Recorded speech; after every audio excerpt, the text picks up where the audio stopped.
ఇప్పుడు తెలంగాణ భవన్ నుంచి మా ప్రతినిధి రాజు మిగతా వివరాలు అందిస్తారు.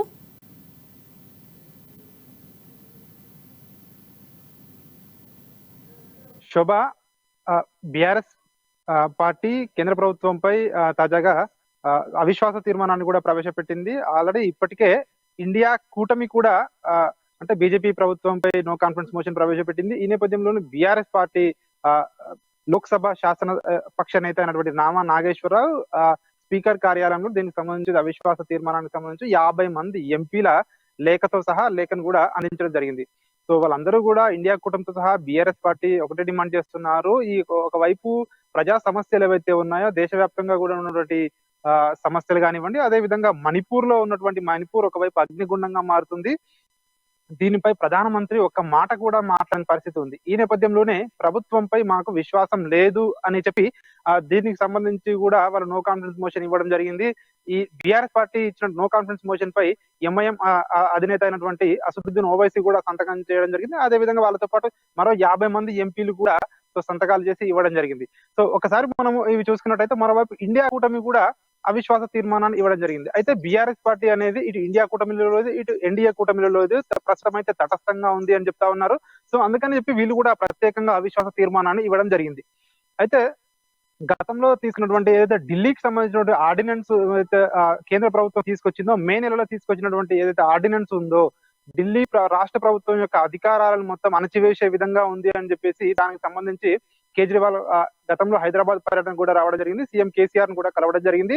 సో అప్పుడే సీఎం కేసీఆర్ కూడా సో కేటగారికల్ గా చెప్పడం జరిగింది, మేము ఖచ్చితంగా అరవింద్ కేజ్రీవాల్ కు మద్దతు తెలుపుతాము. సో ఢిల్లీ ఆర్డినెన్స్ సంబంధించి సో కేంద్ర ప్రభుత్వం ఆర్డినెన్స్ జారీ చేయడం అంటే అది రాష్ట్రాల యొక్క హక్కులను హరించడమే అని చెప్పి ఇప్పటి వరకే బీఆర్ఎస్ పార్టీ బీజేపీ పై గుర్రుగా ఉంది. సో ఈ నేపథ్యంలోనే ఇప్పుడు జరుగుతున్నటువంటి వర్షాకాల సమావేశాలు ఏవైతే ఉన్నాయో ఈ సమావేశాలలో బీఆర్ఎస్ పార్టీ అవిశ్వాస తీర్మానాన్ని ప్రవేశపెట్టింది. మరోవైపు విప్ కూడా జారీ చేసింది. ఎవరైతే పార్టీకి సంబంధించినటువంటి ఎంపీలు ఉంటారో అందరికి కూడా విప్ కూడా జారీ చేయడం జరిగింది. అంటే ఖచ్చితంగా అంటే ఏదైతే కేంద్ర ప్రభుత్వానికి వ్యతిరేకంగా ఓటు వేయాలి, సో అవిశ్వాస తీర్మానానికి మద్దతుగా ఓటు వేయాలని చెప్పి తీసుకురావడం జరిగింది.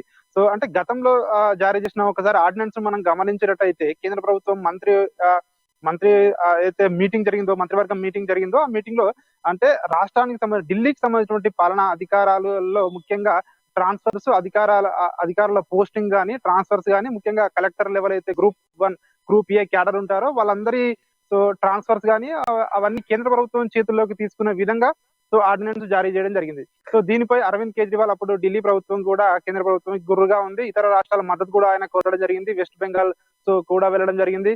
సో ఇప్పటికే పలు రాష్ట్రాల ముఖ్యమంత్రులు కూడా ఆయనకు సంఘీభావం ఇవ్వడం జరిగింది. ఈ నేపథ్యంలో ఇప్పుడు తాజాగా సో మణిపూర్ లో గత 3 నెలలుగా జరుగుతున్న హింసాత్మక సంఘటనలు ఉన్నాయో ఈ నేపథ్యంలో కాంగ్రెస్ పార్టీ ఇండియా కూటమికి సంబంధించినటువంటి వాళ్ళు కూడా అవిశ్వాస తీర్మానం ఇవ్వడం జరిగింది. ఇక్కడ ఈ రెండు పార్టీలు అటు ఇండియా కూటమి కావచ్చు, బీఆర్ఎస్ పార్టీ కావచ్చు, ఇవన్నీ కూడా సో వీళ్ళందరూ కూడా ఒకటే చెప్తా ఉన్నారు, మా ఉద్దేశం ఏంటంటే ఖచ్చితంగా ఇది ఈ ప్రభుత్వము ప్రజల విశ్వాసాన్ని కోల్పోయింది హౌస్, అందుకనే ఈ ప్రభుత్వం ఎక్కువ రోజులు ఉండకూడదని చెప్తున్నారు. అదేవిధంగా ప్రధానమంత్రి ఏదైతే ఎందుకు మాట్లాడడం లేదు ఏ ప్రజా సమస్యలపై కావచ్చు, మణిపూర్ పై కావచ్చు, సో ఢిల్లీ ఆర్డినెన్స్ విషయంలో కావచ్చు, దేనిపై కూడా ఒక చర్చ జరగడం లేదు. దీనికి చర్చ జరగాలి, ఖచ్చితంగా ప్రధానమంత్రి మాట్లాడాలి.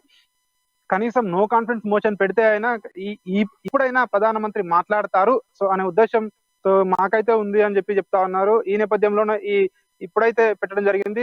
సభలో అయితే ఎప్పుడు అంటే దేనిపై కూడా చర్చ జరగని పరిస్థితి ఉంది.